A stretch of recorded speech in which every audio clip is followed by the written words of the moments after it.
Today we're going to do something a little simpler than I've been known to do in the past. We're going to do what I call no-bake, freeze-dried applesauce cookies. Now, that's kind of a mouthful, but let's get after it. This is a really simple recipe. I'm Evan Rowell, and this is Critical Thinking.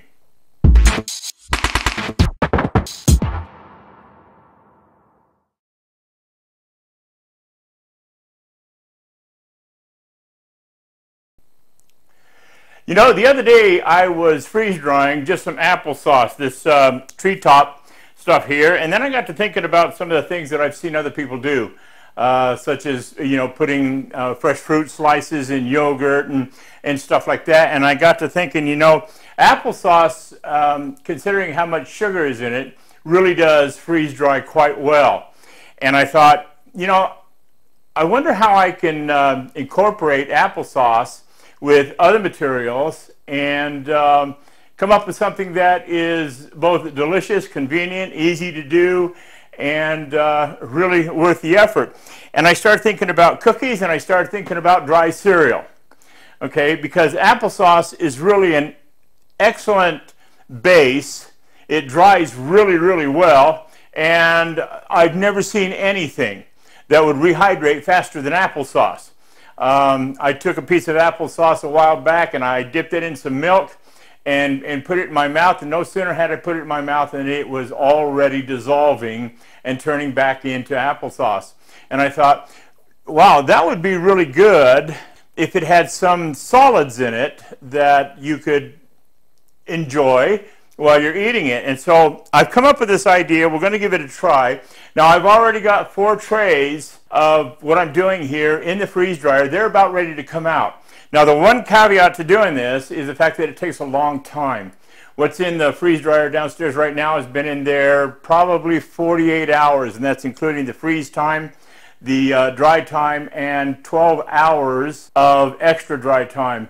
Now, usually I don't do extra dry time. I go ahead and pull it out as soon as it starts, you know, maybe an hour into extra dry time, and pull it out, and if there's any vapor moisture left, I'll put it in my dehydrator.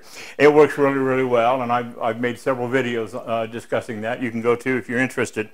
But anyhow, what I have here in front of me is a tray of cookies that they're just store-bought, straight out of the package. You can make your own if you want. But the one thing about the cookies, if you're going to use cookies, you have to make sure that they're not any kind of a cream-filled or sandwich or have chocolate on them or anything, because applesauce, being as sweet as it is, can be difficult to dry. And if it's enveloped around something that is difficult to dry on its own, it won't. Okay, so if I had cream cookies in here and enveloped applesauce around them, the cream inside the cookie would never dry, and it wouldn't work. So what I have here, as you can see, I've got them laid out in this tray. I've got pecan scotchies in the middle, and around the edge I have these frosty lemon flavored cookies. They're called the 9 Soft Baked Frosty Lemon, the Franz brand, but I found out that it works really well. But I was looking at these 2 cookies, and I was asking myself, how could I fit both of these into this, these little dividers here? And I come across a way to do that. Now, incidentally, these dividers, every time I show them being used, people ask, where do I get my dividers? I made these, okay? They're 1/8 inch aluminum by 1 inch, and I fashioned them to fit, like you can see in the trays here. I had to use my miter saw, and I wouldn't suggest you try to make them the way that I made them, because using a miter saw to cut aluminum is a learned skill. It's not like cutting wood, and if you're not exactly sure of what you're doing, you can hurt yourself. You can lose control of the saw. You can lose control of the metal. I've had people ask me if I would build them for them, and unfortunately I just don't have time to make a set of these. You can make them out of plastic. You can make them out of just about anything. It doesn't have to be metal. But anyhow, I have these dividers, and as you can see, I've got those cookies. I cut these cookies into quarters, and let me show you how I put them in there. I simply took that cookie, and it's a soft enough cookie, and I used a serrated edge knife so that it would cut into it there, and cut them into quarters. And then I did the same thing with that pecan shortbread with that serrated knife. That cuts really easy. It cuts it clean too. So anyhow, here I'm going to take these now, and I'm going to put them in that that empty one there, just so I can show you how I do it. So here, I'm going to put the first one in, just in the corner, and then I'm going to do the same for the rest of them.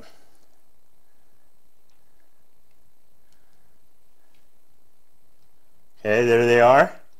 And now that I've got those 4 in there, I'll take this shortbread cookie and I'll do exactly the same thing.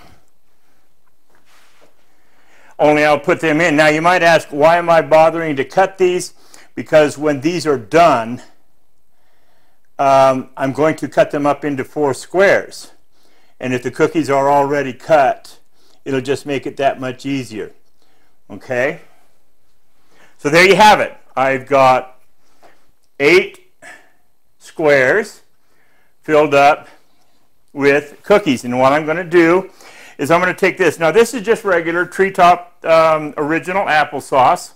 And the weight of this is almost 3 pounds. It's 2 pounds and 15.8 ounces. Well, for all intents and purposes, it's 3 pounds. And I can fill, I'm going to pour these right over the tops of these cookies, and I'm going to fill them up. And I want to cover it so all you see is the applesauce. So let me go ahead, and I'll start there, and there, there. And I'm going to do all of these, and I'm going to spread them out. And so give me a few minutes, and I'll come right back when I'm all done with this. Okay, so there you have it.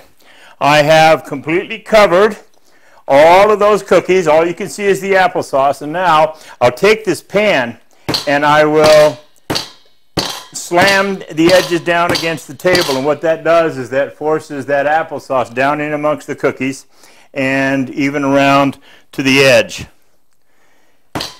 Okay, so now that's ready to go into the freeze dryer. Now the pan is heavy. The pan is 3 pounds. Now the cookies don't add much to that weight because there's just a few of them, and there's probably less than 1/4 of a pound, maybe 1/8 of a pound total weight in the cookies. But the applesauce, it will dry. The 3 pounds, maybe a little over 3 pounds, it will dry very well. And like I say, it takes a little extra time. But you got to remember, what I'm putting the applesauce over, those cookies are going to absorb probably 3/4 of the moisture that's presented by the applesauce itself. So the applesauce is going to dry out a little bit. And like I say, I'm picking this up. That's heavier than I normally would have it, but experience has taught me that you can go ahead and you can put applesauce in a tray and fill it right up, because actually it doesn't come higher than the depth of the tray itself. It's just very dense, and it will do very well. As a matter of fact, I have some of this already down in the freeze dryer, and we're going to go down and take that out after I'm done here. Now, the second thing that I'm going to do is this. I'm going to take, you see, now I've used this whole bottle. I'm going to take another whole bottle, and I'm going to dump it into this pan. Okay, there's 3 pounds of applesauce. And what I like to do is, what's in the freeze dryer right now, I did this exact same thing, only I used Cinnamon Toast Crunch in one tray, I used Fruit Loops in one tray, and I used Honey Bunches of Oats in one tray. And let me see, what did I put in that third tray? Oh yeah, I put a cookie tray just like this one here. The only thing different is I used these lemon dip shortbread cookies here. They're bigger than these shortbread cookies, so I just laid one cookie right in the middle and covered it with applesauce, okay? And we're going to find out how that did. I'm sure it did very, very well. Now also you're going to notice I put parchment paper in here. I put the paper so that it went underneath the silicone. And the reason that I did that is I only needed parchment paper along the sides because I wasn't sure how this stuff was going to stick to the side of the pan, seeing as how I filled the pan so full. But like I say, I've done applesauce before, and I found that it does stick to the side, but with a spatula stuck down in between them after it's dry, it does break loose without crumbling up. So I like to use parchment paper and underneath the silicone mat. It's just a personal preference. You don't have to, but let's go ahead and let's start with the Cheerios Oat Crunch Cinnamon. This is one that I like. I don't eat it very often, but when I do, this is one that I usually go for. Now I'm going to pour about 4 cups into that applesauce. Okay. It's going to be about, I don't know, 1, 2, 3, 4. Maybe a little bit more, maybe 4.5 of this. Okay. And we'll go ahead and just mix that in. Now remember, this cereal is going to absorb most of the moisture from the applesauce.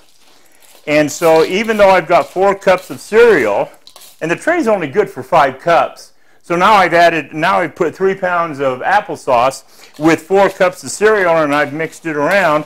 And you know, just about all of this will fit into that tray.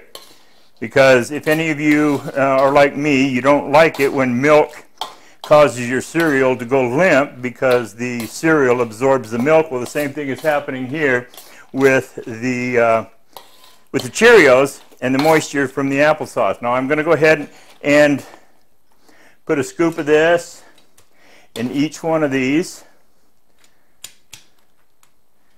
and I'm going to fill them up and spread them out. I'll be right back.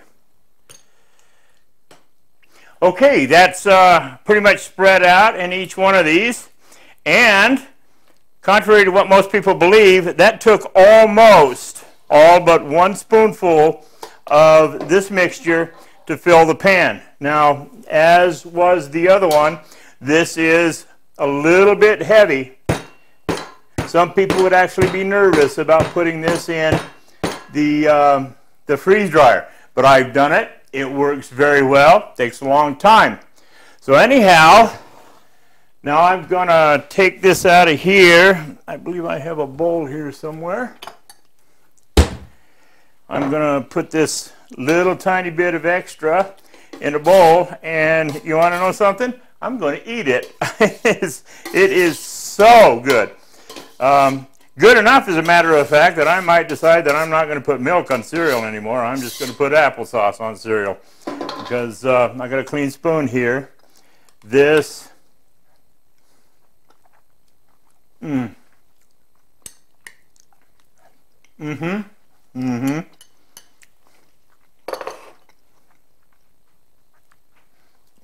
That is good stuff. And when it is dry, it's going to have a crunch to it. It's not going to be really hard. You'll be able to bite it off. It'll be about the texture and consistency of a shortbread cookie. And the flavor will be wonderful. So now what I'm going to do is I'm going to take another one of these, and we're going to fill up this pan. We're going to do the same thing, only this time we're going to use those Wendy's frosty chocolatey cereal. I believe these have little tiny marshmallows in them. I thought this might be a good one to try. But the neat thing about doing this is with the applesauce, you can use any cereal you want. You can even put cornflakes in there with no sweetness to them at all. You put Wheaties in there. You can put just whatever your heart desires. You can experiment around. You can mix and match. But again, we're going to put about 4.5 cups of these little chocolate balls. These are like you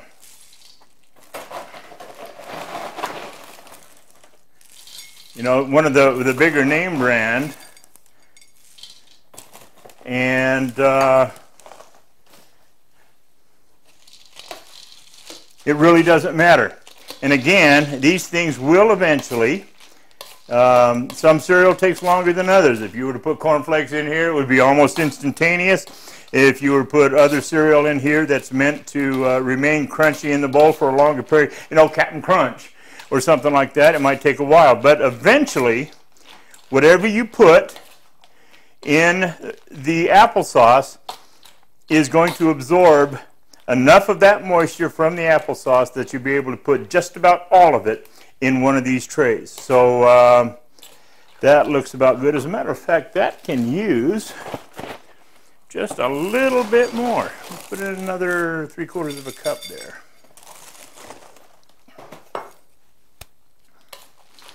Okay.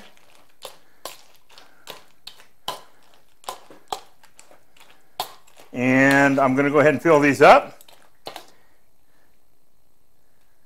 And I'll be right back. Okay, I've got all these filled. I've got them leveled out. And again, it used all but just a couple, maybe 1.5 spoonfuls of the mixture. And the weight's about the same. Actually, this one's a little bit lighter than the others. Okay, so there's that one.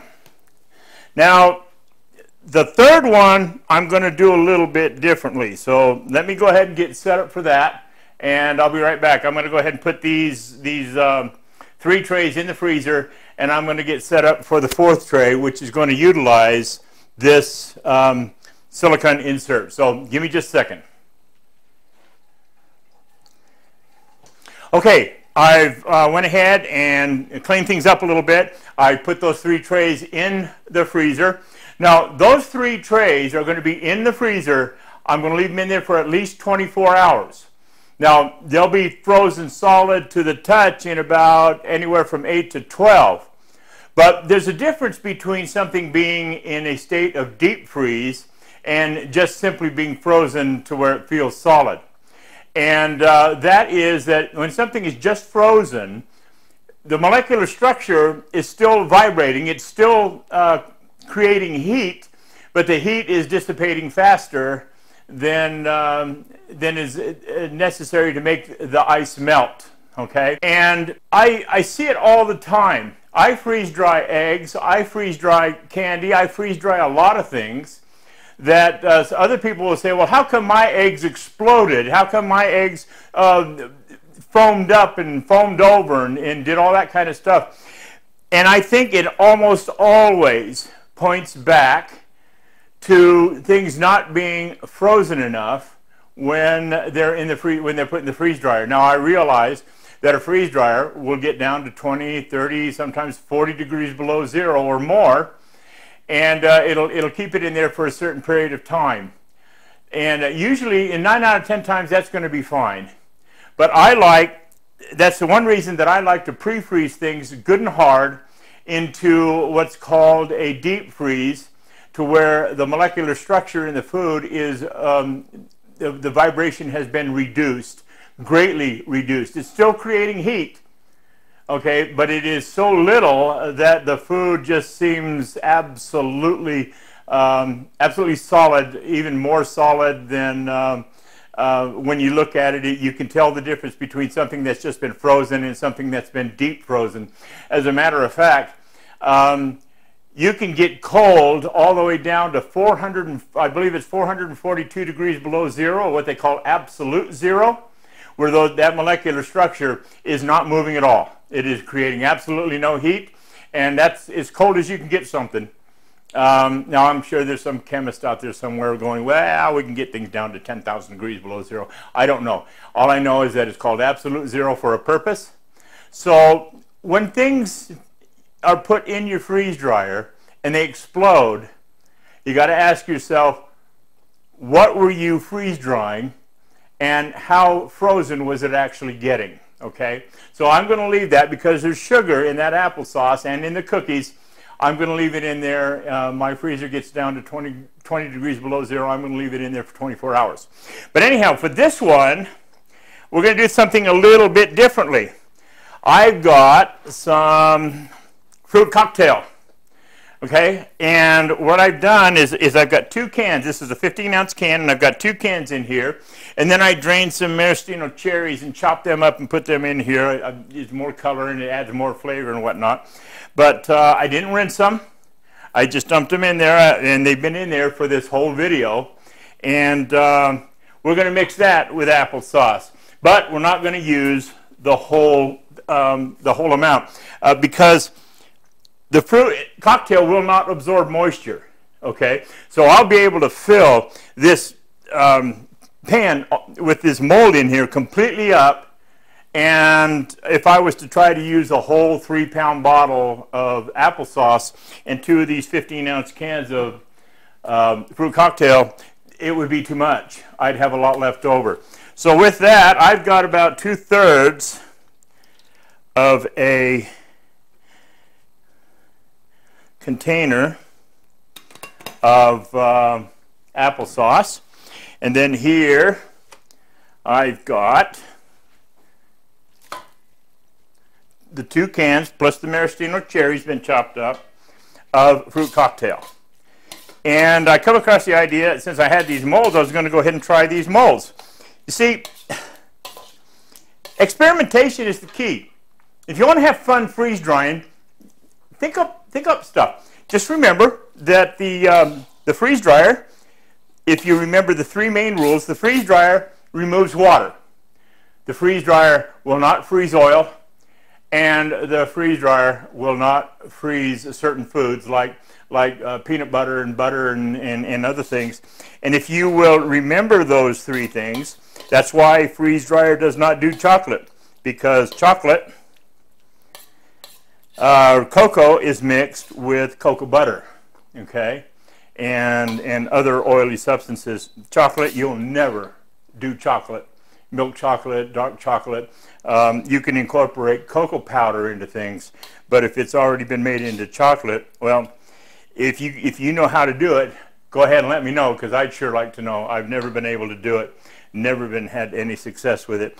And then fat is another thing. Just while I got your attention, people are concerned about the fat in meat. You got too much fat in meat, then the meat's not supposed to freeze dry. And that's not true. It's the oil in the fat. Fat that has had all of its oil rendered out of it will freeze dry just fine. Okay, it'll freeze, it'll snap, it'll do anything else. That's why I always cook my meat now, so that I can render the fat out of it, or render the oil out of the fat, and then rinse it off, rinse it down the drain. Now, you still don't want to freeze dry thick fat, okay? But if it's real thin and you've cooked it and you've rendered all that oil out of it and everything, the fat itself will freeze dry just fine. You just got to pay attention to the oil. But anyhow, this is all mixed up in there now. I'm going to go ahead and put it in here. And let me get it all smoothed out and everything. This is going to take a few minutes. I'm going to go ahead and use my dough cutter. But this will allow me to put all of this fruit and fruit cocktail into these squares. So give me just a minute and I'll be right back. Okay, so there you have it. Each one of those individual little cups are completely full. I packed it down in there pretty good. And this one is fairly light. Okay, this is probably the lightest of all the trays, because I did not use a whole bottle. As a matter of fact, I only used just a little over a half. And then the 2 15-ounce is a little bit less cereal, or a little bit less than the amount of cereal I was putting in.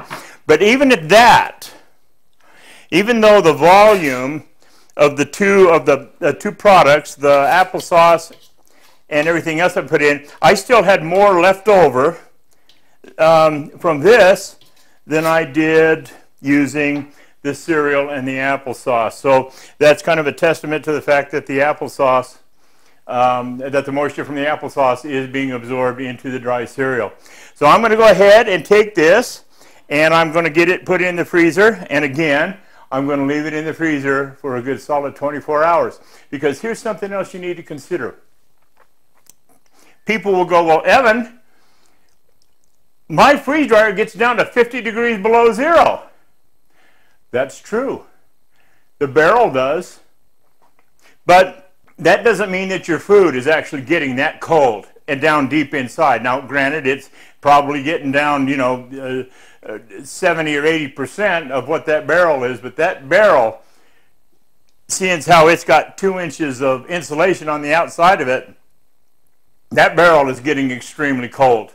Okay, now if that food was instantaneously getting as cold as that barrel, it wouldn't be into its freeze cycle wouldn't be 5 or 6 hours, because once that barrel gets down to 30, 40, 50 degrees below zero, it still holds it there for several hours, because the engineers understood that just because the barrel is that cold doesn't mean the food is.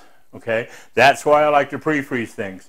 That's why I like to get them down as cold as possible so that the food can stay in the barrel at 40 degrees below zero for as long as possible before the machine decides it's time to go into its drying mode.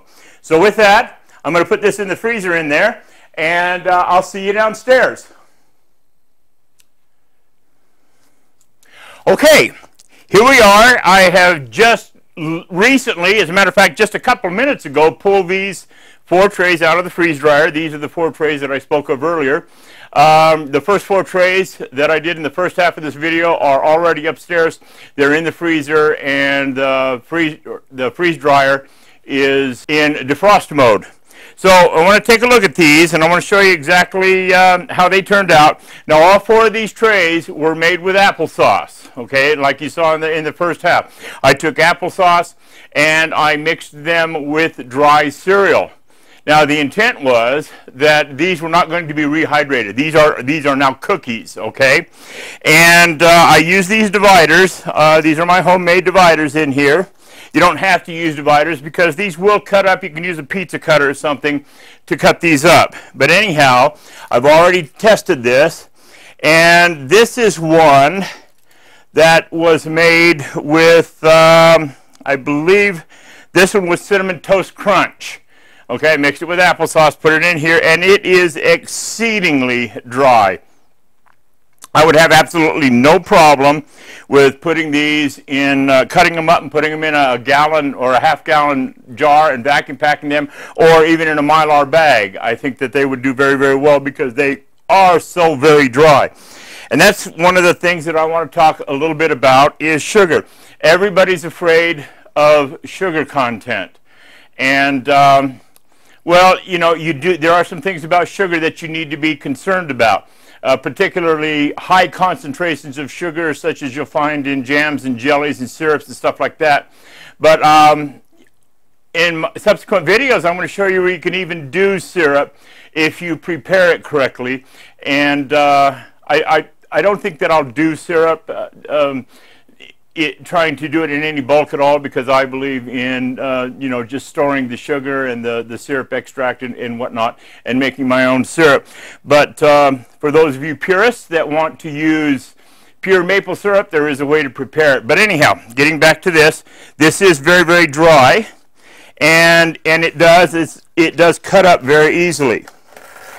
Okay, and there's a cookie size. Now I'm not gonna do the whole thing, but I've already tried this. Now, when you take this and you eat these dry, they're just like a cookie. They're delicious. They're very sweet, and I'll put it and I'll dip it in milk. And the thing that I found out about applesauce is it rehydrates almost instantly. See, that applesauce in there right now is going to be fairly soft, and the cereal is doesn't rehydrate quite as fast. It's about as fast as you would expect it to when you pour milk over it in a bowl. But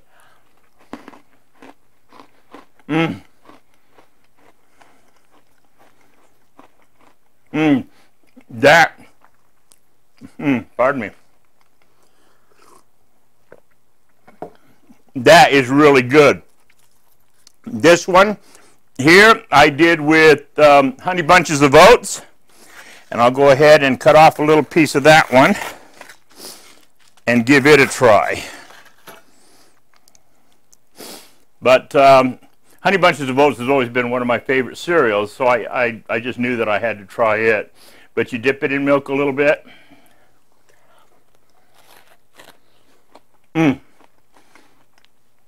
That's as good a dry cookie as you're ever going to want to eat.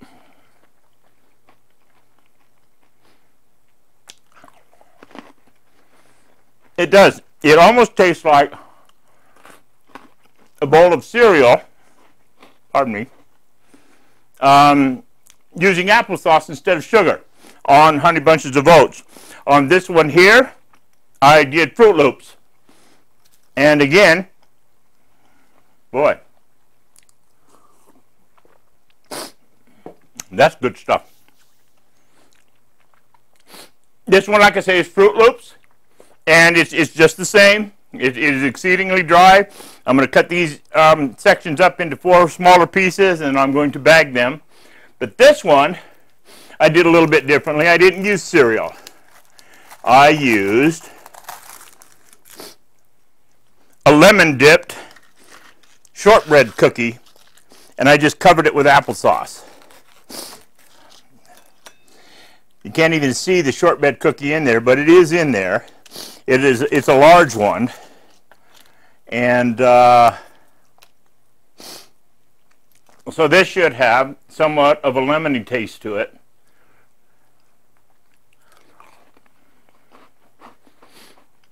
And it does. A little bit of lemon mixed with that applesauce. These are great. You can make these and cut them up and keep them in a jar, in a cookie jar. Feed them to the kids or the grandkids when they come over. It's a good snack. It'll last a long time, and it's readily available anytime you need it. And if they're stuck to the sides, a little tiny spatula pushed into there, and it breaks them off from your dividers very, very easily, and they will come out ready for you to cut up. Or if you're just planning on bagging them, you can bag them just like this, and that is absolutely dry. Now I want to tell you a little bit about this. This was straight applesauce. This didn't have anything mixed in with it. This was the batch I did before this. And this applesauce was just, like I showed you, out of that bottle. And I poured it into the tray. And when I took it out of the freeze dryer, now these had been freeze drying for over 48 hours. Okay, these, I went ahead and let them sit in the freeze dryer all the way through the extra dry time. So these had 12 hours of extra dry time, and that's why they're so very dry. But this applesauce here, I did not. I waited until the cycle was over, and it was only about an hour into its dry time, or extra dry time. And when I took it out and lifted it up from the pan, it bent like it was pliable. It wasn't crisp. And as I had mentioned before, that began to worry me. You know, a long time ago, that would worry me, thinking that there was still water in it, or for some reason it hasn't completely dried. And I discovered that that isn't always the case. And I'm working on developing methods of drying heavily sugar-laden stuff, using a method that will make it drying heavily sugared stuff successful. Now, I do know that you'll never do chocolate because of the butterfat. I do know that you'll never do jams and jellies because the sugar has been cooked into the moisture, and it's been brought to too high a temperature, a softball, so to speak, but that's still too high a temperature to be able to freeze dry it, okay, once it reaches room temperature. Okay, but applesauce isn't that way. And a lot of other sugar substances aren't that way. And those of you who do candy, you understand exactly what I'm talking about. But anyhow, after letting the tray, I took the applesauce here and I put it in a 1 gallon freezer bag. And I took it upstairs and I put it in the freezer for about 15 minutes is all it took. Then I took it out and let it come back down to room temperature, and that, what was pliable, is now perfectly dry. It cracks just as well as any of these. So when it comes to sugar, don't be terribly afraid of it. There are just some things that you don't want to try to freeze dry when it comes to sugar. You don't necessarily have to be afraid of sugar, okay? Under the right circumstances, as a matter of fact, most of the time, you can do sugar. You can't do pies, and you can't do heavy syrups, and you can't do jams and jellies, and there are some things that, you know, other things that you can't do that are heavily sugar laden, but a lot of things you can. And I was very pleased to find out how well applesauce worked, and how good it is when you can mix applesauce with dry cereals. You can mix it with any dry cereal you want. You can mix it with granola. You can mix it with Cocoa Puffs. You can mix it with anything else and put it in these trays and freeze dry it. Now, because it's applesauce, these pans weighed there was about 3 pounds in each one, which is more than you're supposed to, which is more than is recommended, but it didn't fill it too full. I felt very confident that these would be able to dry. I knew that it was going to take extra time. Like I say, these took about 48 hours, but that's including the freeze cycle, the dry cycle, and the 12 hours of extra time. And they were pre-frozen before I put them in there. So with that, I hope you'll give this a try. And I hope that you will subscribe, that you'll like and share my pages and visit my gallery. You'll see the link there.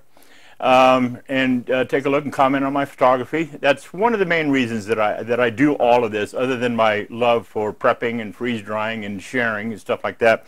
But anyhow, these are my freeze dryer cookies. They do very well in a glass of milk. As a matter of fact, I'll probably finish off the rest of that in that glass of milk when I'm done here. They are extraordinarily good, and I'm very, very pleased with the way they turned out. So with that, I'm Evan Rowell, and this is Critical Thinking about applesauce cookies.